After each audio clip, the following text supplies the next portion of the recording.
கனவினில் நான் விழித்தேன், கண் விழித்தேன் அவன் காணவில்லை, கண் விழித்தேன் அவனை காணவில்லை, காணவில்லை எருமாட்டை காணவில்லை.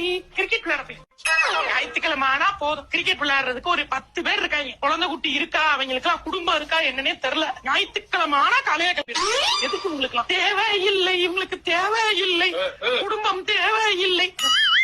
பாத்ரூம் தான் போயிட்டு வந்தேன், அதுக்குள்ளே ஆட்டம் ஆடிக்கிட்டு இருக்கேன். பாத்ரூம் போனாலும் இப்ப எங்க போறீங்க? கிரிக்கெட்ல போக தானே போறீங்க. நான் உண்மையை தானே சொல்றேன். கிரிக்கெட் தானே விளையாட போறேன் நானு. கிரிக்கெட் நாங்க போகல, லேடிஸ்லாம் நாங்க வீட்டுல தான் இருக்கோம். நாங்க போகல. நாங்க கிரிக்கெட் விளையாடுறோம், ஷட்டில் கார்க் விளையாடுறோம், பிக்கிள் பால் விளையாடுறோம் போறோமா? இல்ல இல்ல அதுக்கு சொல்லடா. விளையாடுறா மைண்ட் கொஞ்சம் ரெஃப்ரெஷ்ஷா இருக்கு எனக்கு. எங்களுக்கு ரெஃப்ரெஷ்மெண்ட் ஸ்ட்ரெஸ்ஸா இருக்கு லைஃப், ரொம்ப எங்களுக்கு தான் ஸ்ட்ரெஸ்ஸா இருக்கு, லைஃப் ஃபுல்லா ஸ்ட்ரெஸ்ஸா இருக்கு. நாங்க என்ன பண்ணட்டும்?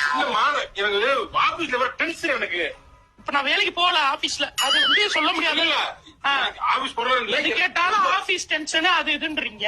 ஜாலியா தானே இருக்கீங்க, உங்களுக்கு என்ன கவலை? ஜாலியா இருக்கீங்க, ஜாலியா கிரிக்கெட் விளையாட போறீங்க ஞாயிற்றுக்கிழமை. போங்க.